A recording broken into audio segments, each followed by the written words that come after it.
Hello, how are you guys? This is Balance 47, and today I want to talk to you guys about the expectation of women. The things that society puts on us that has been going on now since the beginning of time, and we still are in that struggle. Some of us, I would say the Western world, the world that we live in over here, things are very superficial, very shallow. The pressure is very heavy, but it's nothing compared to those third world countries and a lot of the foreign countries that you read about.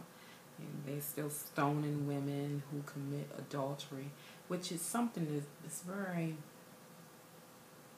odd to me, because how are you going to stone the woman and not stone the man? It's not like she had an affair with herself. Is it that she was married and he wasn't? But what if they both were married? Do they stone the man? No. You don't hear these kind of stories. That kind of stuff bothers me. I just saw recently this year in 2015 where I read the story. It upset me so bad. It was on my mind. It was a girl, and it was about the prearranged thing. It was in one of the countries where they still prearrange the marriages, and she had fell in love with someone else from another tribe, and they had prearranged her to marry someone of her own in her own tribe. It's like the gang thing that we have here in America, that if you go over there on one side, you can consider the enemy, and things can happen to you. Well, I don't even really like saying this story, but it was pretty heinous, and you can look it up on the internet. It's definitely there. She was a young girl, and she went to the other side to visit the guy, or the guy came to her. That's what it was. He came over to her side in her tribe to visit her and declare his love for her, that he didn't want her to marry someone else because they had fallen in love, and they punished the girl. I didn't hear anything about the guy, and they punished her by gang raping her. There were over, oh my gosh, I want to say 20, 30 men on one girl. That was their punishment for her. I think she died. That kind of stuff will kill a woman. I think she died. And that's the world that we still live in, y'all. And this was in 2015. It was just in another country. Because it's in another country, we shouldn't turn our heads or ignore that. That it's very real out there for women.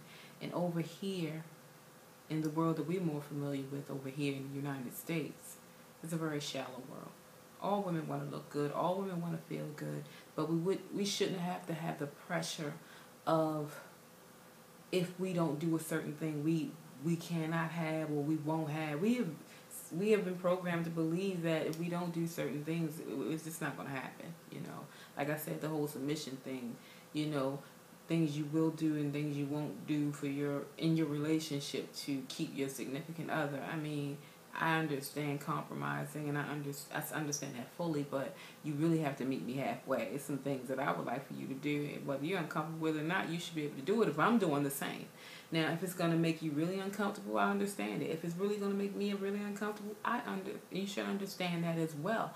So just keep in mind, it's all about that balance in that type in any relationship. But with women, it's never been a balance. It's never been where we have our fair. And as we already know, in the workplaces, women will never ever meet up to a man's standard when it comes to not the job itself, because the woman can do the job, most jobs. There are jobs out there. I don't want to step on anybody's toes, but I just feel like it's more for a man, like mining jobs and things like that. But if a woman wanted to do it, of course, I know she could.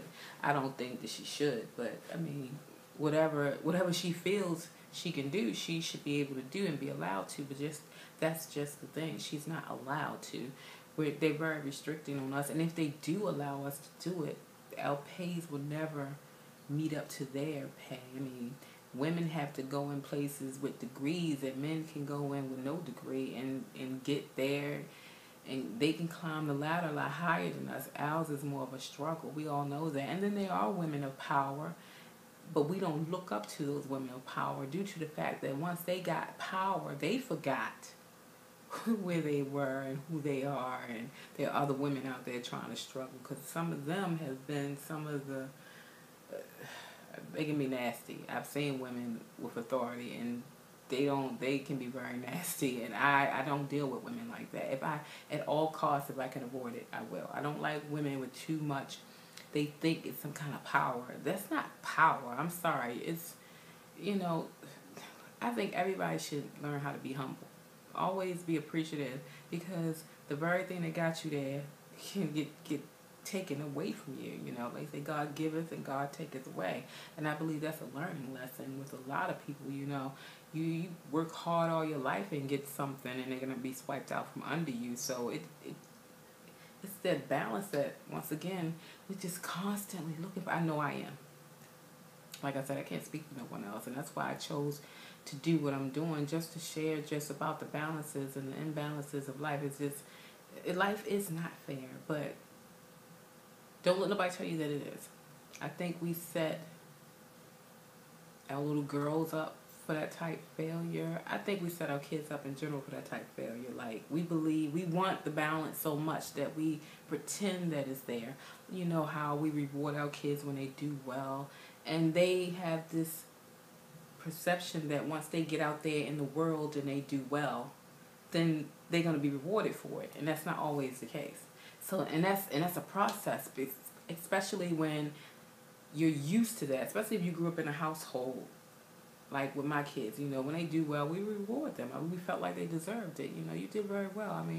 Yay, that kind of thing. But we actually would take them places, buy them things, whatever. And when you get out there in the real world, and I can see that in my own child, it's like my children, but mainly in my daughter, I can see it. Like, I try hard, I do this, I do that, and it's like she don't understand that life just isn't fair. She's learning it now, but that's a blow for her.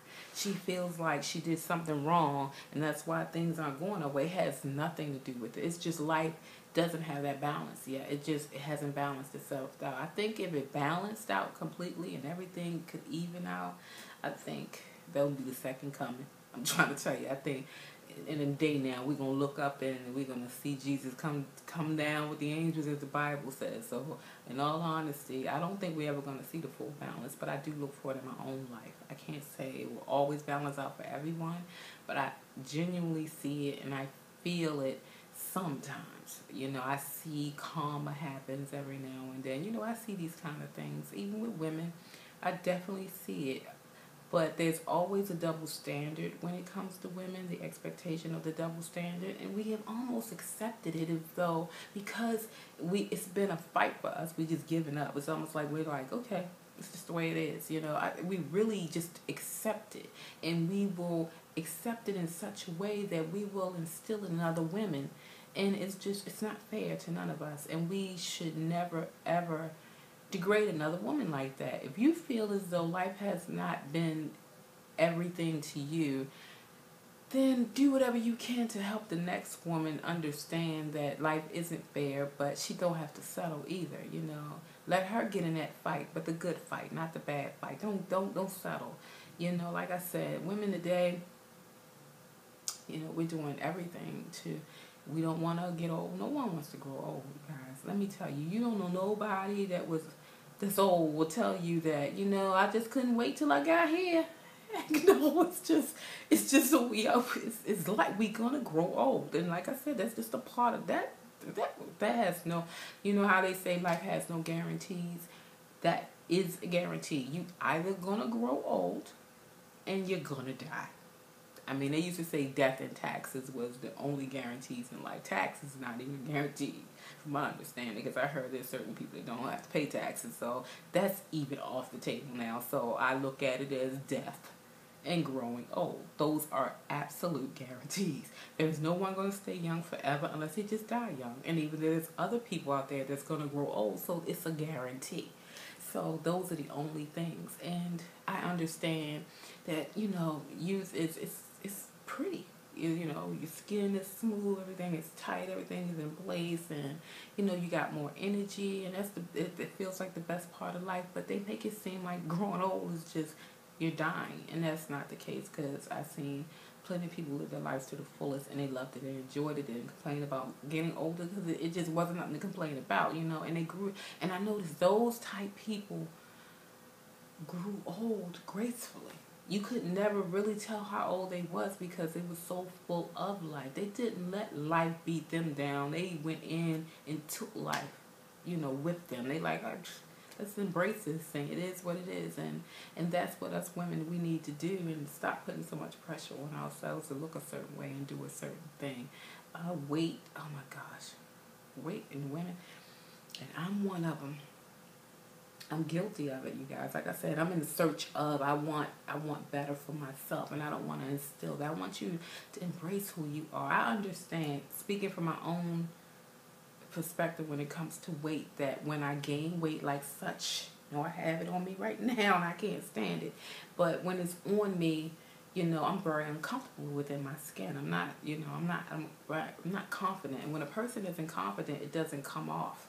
People, they can read that. They can read your positives, and they can also read your negatives. So that doesn't come off with me very well. You never notice, like, when a woman is really small and, you know, she carrying it real nice, men and whoever hollers at them, everybody's hollering at them, you know, everybody trying to come at them. And then the moment she gains weight, it feels like nobody is coming at her, coming in her circle. And it's not because she gained the weight. And that's where women, we got to get that in our mind, because there are plenty of people out there who love voluptuous women.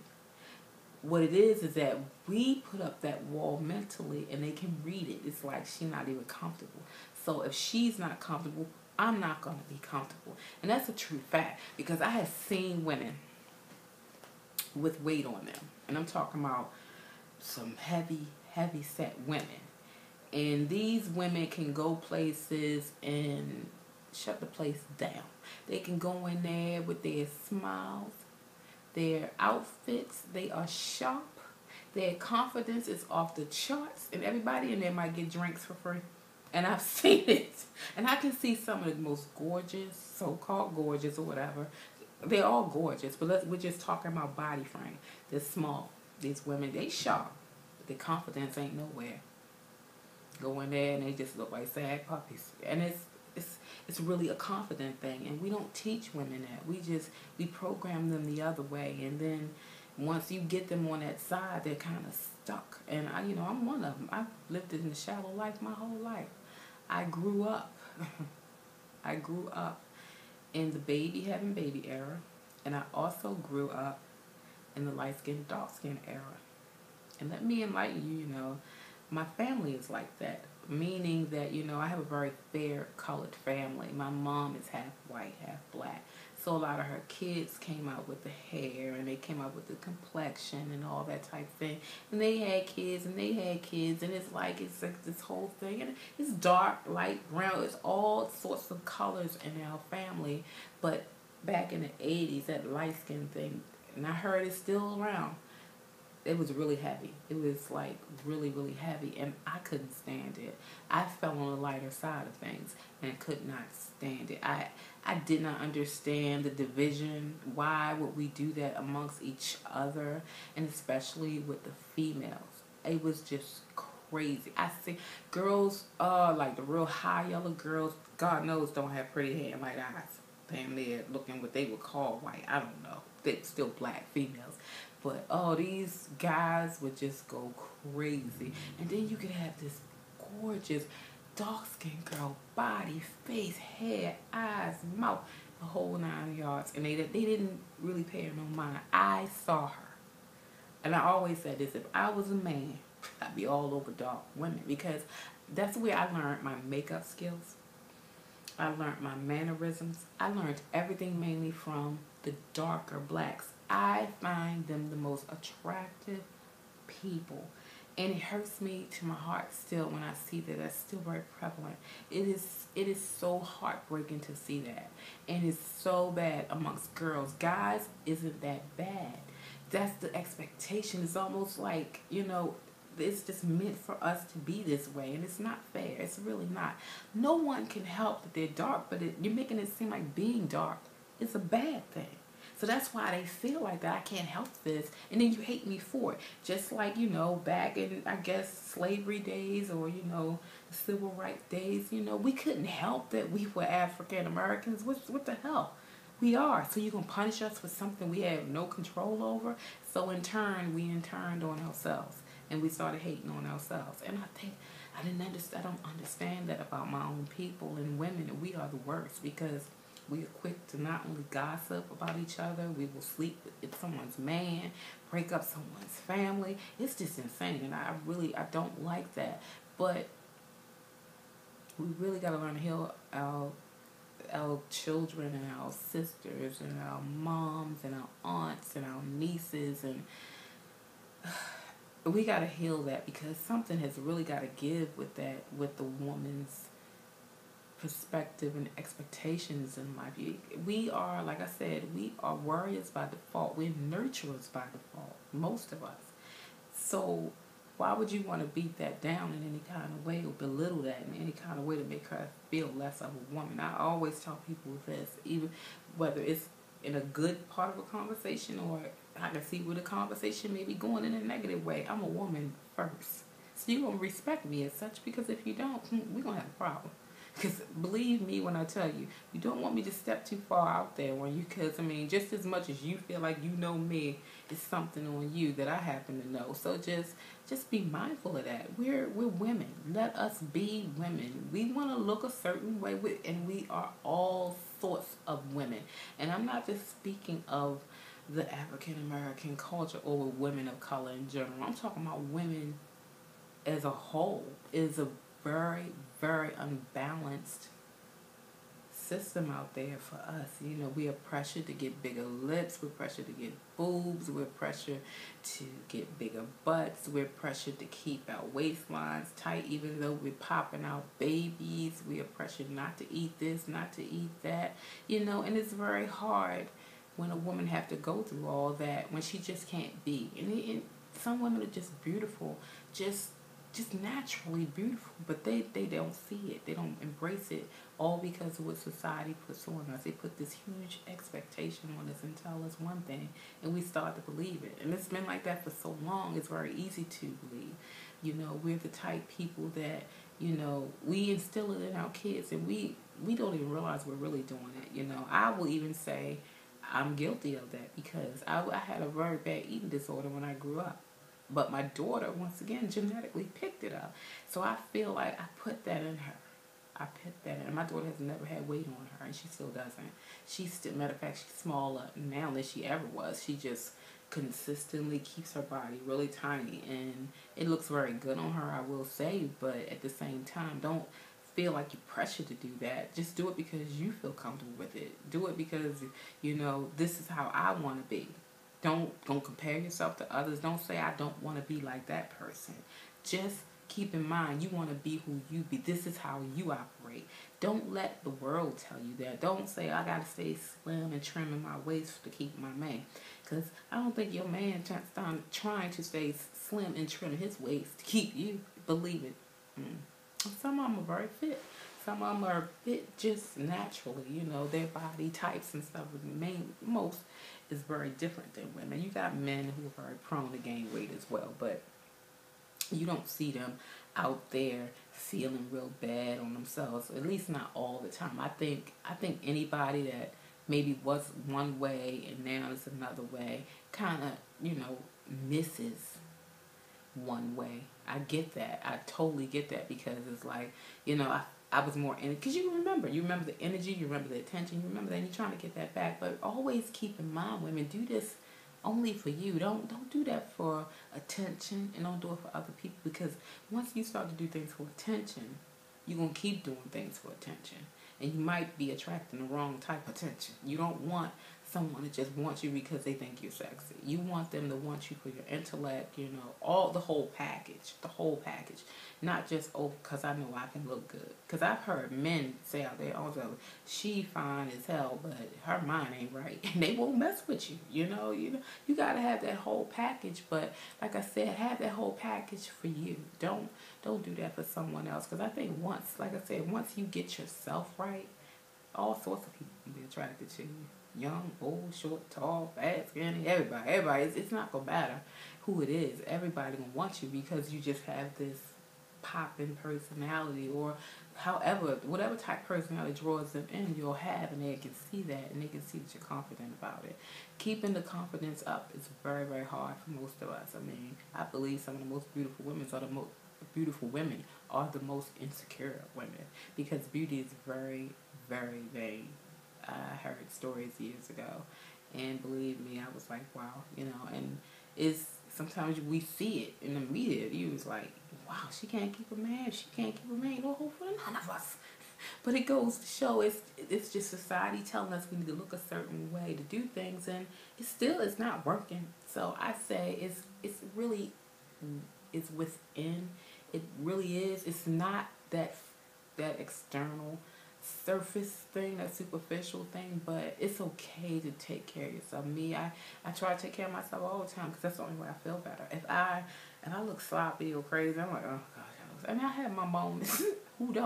Who genuinely don't have a moment, but I don't want to always be in that state because I'm not comfortable. But I'm not going to do it for my man. I won't tell you that. I do it strictly for me. I do what I do to make me feel good, because when I feel good, my confidence level go up and everything just feels really right.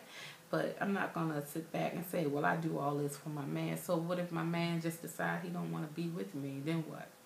Do I continue to look good to get another man? It's like this vicious cycle of, I do this for someone else, and you really got to get out of that mode, because if you don't, you're going to always try to be a crowd pleaser, and you never are. And like I said, we are our worst enemies when it comes to it. We will internalize it on ourselves, and we will also instill in other women because we were programmed that way. So I've just been trying to check myself. And my daughter is like my prodigy, you know, something that I still work on to this day. Like, no, we're gonna work on this, because my daughter has a daughter, and I don't want her to grow up with those insecurities, because I felt like I instilled a lot of my anxiety and all that type of stuff already on my daughter. I don't want her daughter to do it. It's just, I don't want that vicious cycle. Something needs to give and break. So I just want things to be a lot better. So, you know, it's all about you. You know, I tell them, yeah, you do. It's you. Yes. You know, I always try to encourage my granddaughters, and like, yes, you know. And I have one granddaughter who just, her mother is on it. You know, this girl, no, she knows you. Just me. You know, it's not selfishly, but knowing that if your mom wasn't there to cheer you on, or your dad wasn't there to cheer you on, that you can be your own cheerleader and be very successful of it. And it's not a mind game. It's genuinely real. You have the confidence. You know you can carry it because they instilled it in you, and you got it with or without them, because now it's in you. And that's what we try to instill, and we need to instill in all our ladies and all our girls. You know, I don't care what sizes they are, what color they are. We need to encourage them that they're beautiful, they're women, they're strong, they're like the strongest like beings on the earth, because we know we do things very differently, and we can handle it for the most part. And we're beautiful, you know, because a woman can't have children doesn't make her less of a woman. If she had kids and now she can't, that doesn't make her less of a woman. Women, you are women regardless, with or without ovaries, with or without fallopian tubes and uteruses. You are still women. You're still beautiful. You're still gorgeous. You just gotta know it. You gotta know who you are and just embrace it. And I know it's not easy, but try to learn it. Just take a day. I have learned, like with yoga, I've always wanted to meditate and didn't know how. Come to find out, when I did this one meditation, really changed my whole perspective on yoga. The guy said, when we sat in the position and we, you know, we crossed our hands kind of like this. And we sat in, the Indian position with our eyes closed. They say just take in everything that's around you, everything that you're hearing, no matter where you are at the moment. If you hear cars passing outside, take it all in. Don't try to distract it and push it out, because that's where you can't meditate, because you're trying, once again, you're in this fight mode. It's like, I can't even do the yoga. There's too much going on around me.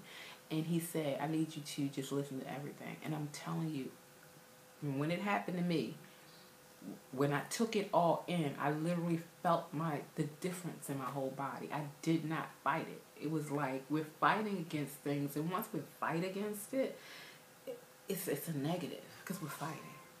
I embraced it. Just like it kind of reflect back to the anxiety, embrace it. Once you embrace it, the whole perspective, it changes, it shifts.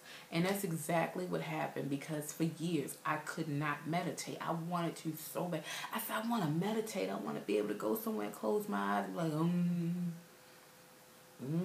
namaste, And I finally learned how to do it. He said, I need you to just take it all. He had this real soothing voice. And he said, I just need you to just take it all in, close your eyes, and listen to every sound around you. He said, if you hear birds, if you hear the neighbors next door, if you hear cars riding by, if you hear music in the distance. Because normally when you're trying to meditate, of course, where you are, you would turn off TVs and radios, but there's always something going around. They say even in the house where you just hear like water, if you hear like a washing machine going on in the background, just embrace it. Just take it all in. I did that. And my whole thought shifted. And when I came up out of that position, it was almost like I tranced into what he was saying. And when I did it and I came out, my whole body felt limp. Like it was real relaxed. I was like, oh my gosh. And I was like, I got to do this all the time. And every chance I remember, I go and do it. And it still has the same effect. But you have to bring it in. Don't push it out. And that was the one thing we were taught. I was taught years ago about meditation. You need to be able to clear your mind. Who do you know can genuinely, seriously clear their minds? You can't do it. And we as women, we need that. We need to be able to pull it in and take it all out, everything. Take it all out, everything. And we have to be able to, we are wives, sisters, aunts, mothers, daughters, we all that. And with those lifestyles, there's a lot around us all the time. And just take a moment in the night and just bring it all in. Taking your whole day. And at the end of the session, just breathe it out. You took it in. You like, that person over here did this, that person over there, okay. Good or bad, no matter however you look at it, bring it in. Don't push it out. Don't resist it. And we're not really taught that. Women really do need to learn how to release. We need to let things out, and we don't do that. Well, we do and we don't. Let's put it that way. We do and we don't, because, when you look at men on men relationships versus women on women relationships, we are very good at communicating. We know how to release how we feel. We know how to call a girlfriend up or a relative and just vent. We are good at that. That's true. And men are not very good communicators in that way. But as women, we take on so much more emotionally and physically and psychologically that we need a release, even just in a private moment, not just actually just venting and pushing it out. I talk to God all the time. I need to. I have to. As a woman, that's the only man I can honestly trust and believe that he's going to guide me in the right place. And I believe I'm coming to terms with that. I thought, how you thought you trusted God. But all along you technically probably wasn't, because you were doubting the whole walk with him. And I was like that. And as women, we really need to step that up. Whatever our walks are in life, whatever your worship situation is, anything that can get you out of this world and all the craziness and kind of lets you come into more focus, so when you can feel who you are as a person, you can be a better person to someone else and be more helpful to others instead of out there tearing people down and just doing whatever. I mean, all women are not like that. Absolutely not. I'm not one of them. I'm not confrontational. I don't like that. And the moment I feel like you're confrontational, you get two strikes with me. The first time, okay, maybe you had a moment, but if you do it again, already see this is a pattern of some sort. It's not going to happen. I'm not going to have you keep pulling me in to let me down, kind of thing. And we as women, we're trusting, and there's nothing wrong with being trustful, but just do what I have done. Just like I said, just pray for that discernment to kind of filter through people and see what they're really about before you go in full-headed trusting and then end up really, really hurt. We have this, and as we set our sights on so much expectations for ourselves because we done build ourselves up to certain things that people done put in us, and then when we don't get it, we feel like we failed ourselves, and that's not fair. And they say women are like the number one, we number one in everything. It's insane. It's like really everything, but I can kind of see where it can shift on the woman because she takes on a lot more than men, but never really accredited for that. And yes, you are. We know you're strong. They know you're strong. I mean, everybody, they're not going to say it. It's not something in everybody's nature to tell you that. But me being a woman, I already know. I've seen a lot. I've read a lot. Oh my gosh. Like I said, when I started off the story about what they do in some of the countries of women, stoning them. I mean, they mothers. Some of them are mothers. Their wives. Their lives mean absolutely nothing. It's insane. And then over here, we're just knocking each other down. Like, there's no room at the top for everybody. It's like, you can't go up there. I'm going to bring you down. And, I'm trying to get past you. And then, the people you trying to get up there too is kicking you down because they don't need you up here stealing their attention and things like that. I mean, we just, we're, like I said, we're Catholic. We can get into a lot of trouble. We can do a lot of things that is potentially very harmful for our nature as women, and we shouldn't do those kind of things. But I know that's what makes the world go around, our indifferences amongst each other. But if you just turn some of that within yourself and see, try not to get too caught up in the expectation of what a woman should be, and just be who you are as a woman, I think life will be a lot better. And I'm transitioning every day. I will say that I have not arrived. I wanted to truly share that because I have not arrived to that. I haven't, but I would like to be there fully, and I would love to see what that is like on the daily basis, where you don't feel that pressure. Every day you step out, you have to have makeup on, even though certain women, with me, I wear makeup because I enjoy makeup, and when I look a certain way, I feel a certain way, and this is true for me. Like I said, I can only speak for me on that, but the pressure of it, or you do something because of someone else put that kind of expectation on you, I don't see the point in that, because you're going to set yourself up for failure. Because the moment you do everything you do and you still don't get what you want, whatever it is you thought you needed, then you felt like you failed it. And that's not cool. And you're in this vicious cycle of trying to please someone, and only person you need to please is you. Because you got to be with you 24 hours a day, 7 days a week, 365 days out of the year.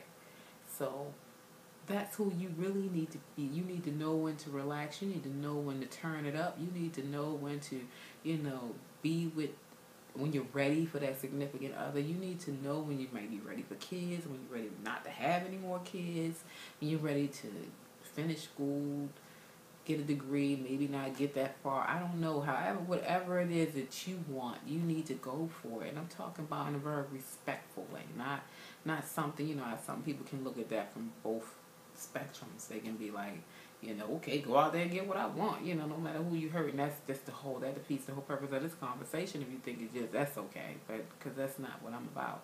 But I definitely want women to acknowledge just who they are as a person. Look in the mirror sometimes and tell yourself, not bad. Not bad at all. If I was a man, I'd holler. Whatever. I'd holler. So, just tell yourself, and it's really not a mind game. You really need to tell yourself that. Know it, believe it, own it, because it's yours. It really is yours. It's always there for the taking, but most of us won't get it. We won't take it. We think we're grasping at straw at somewhere else where it's so insignificant. It has no real meaning to it. So that has the real meaning when you find yourself. You know, it's scripture when it tells you, man leads you straight to hell.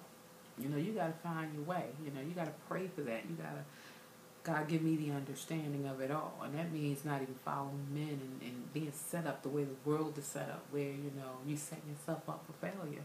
And like I said, I have failed. I felt like I failed at a lot of things. And that's why I'm coming to the realization that, that doesn't work. I don't like none of this. This is what works for me. And I'm going to stick to it. And I'm practicing it every single day. It's just a process. It's not easy. I wouldn't dare tell you do this and do that, and then you just can turn it on or turn it off. I don't think no one has that going on. Because if you do, can you show me how? Can you show me how to just switch it on and switch it off? Just that simple. I wish I could do that, but unfortunately, humanly, we're not built that way. Everything is a process. It's nothing that instantaneous. It's just, it doesn't happen so easily. So women, you are beautiful, you are strong. You tell your little girls, you tell your babies that in your womb. You tell your little fellas that, you let them know you're strong. You're going to be somebody. Even if they felt like they were nobody, they're going to be somebody to you. You let them know. Don't ever let nobody think they're nobody. See, people that are homeless on the street or somebody, they belong to somebody. Somebody had these people. They was not here by immaculate conception. They are here. There are families out there that know these people. So everybody, we just gotta embrace it and just love one another, and especially us women. The expectation of women is just so overrated. Women, just be who you are and just love who you are, and we are all in that fight together. You're not alone, I can tell you this, but I haven't arrived there fully yet either, but I'm working on it day to day. I sure will. And I hope that you do the same. Once again, this is Balance 4/7. Have a nice day.